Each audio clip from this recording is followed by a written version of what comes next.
I was asking the Lord to do something for me, to change my entire situation around. And all he said to me was, Deanna, come sit at my table. Waiting on God to move a mountain or to open a door, and day after day after day after day, nothing came. This is the place where anger and bitterness towards the character of God can start to grow. His character becomes questioned, giving more space in the heart of a child, that the Father went beyond time and space to close.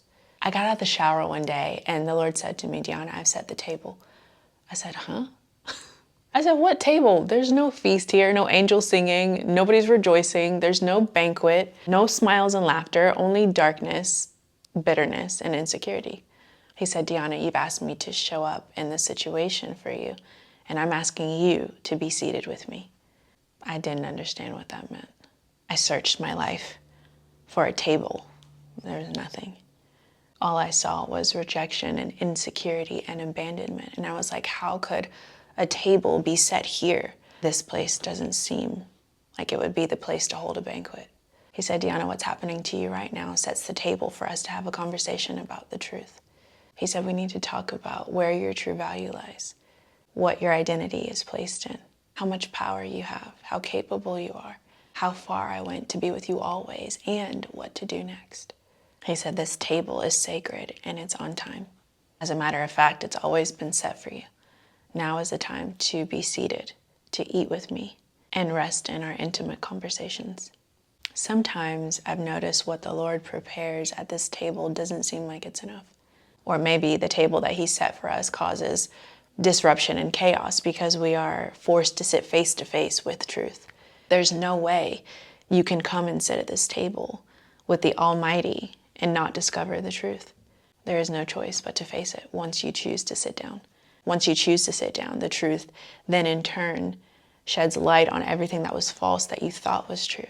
He said, come sit with me. Let's eat and let's talk. This is all the change that you'll ever need. I began to notice that it wasn't my external atmosphere that began to cause things to shift. There was no phone call, no emails, no new opportunity, no magic door opening, no money deposited into my account, no spiritually intense prophetic word, just stillness and silence.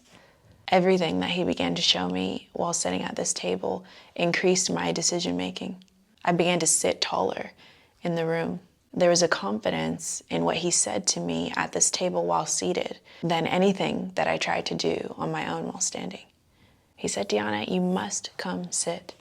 If I move the mountain and you still think that this table had nothing to do with it, or that being seated is invaluable, you will always ask me to turn your situation around with things when the only thing that's needed is a conversation seated with me at this table. This is where you will begin to see external changes. Sit, eat, meditate, listen, observe. When it's time to get up and move, you'll be more aware and more sure of who lives within you and what you are capable of. He said, I don't need to turn your situation around. You simply need to come sit at my table, this table that has been prepared for you before you were placed in the womb. It's been here waiting on you. No one will eat or lift a finger until you are seated. A lot of times we hear things like, God is stopping a room from moving forward until you arrive. But I think unknowingly they're talking about this table, this seemingly invisible table with a host of one. He stops the atmosphere from moving forward until we are seated in the room with him. I began to notice that if he moved mountains or opened doors in my current situation, the very thing that was needed would seem invaluable to me. Yet the table holds the conversation, the very word of God. It is the most valuable place. And it patiently waits for us to come and be seated. He said, stop looking for something miraculous to happen outside of you. The miraculous happens when you sit and dine with me. There is a conversation that is needed.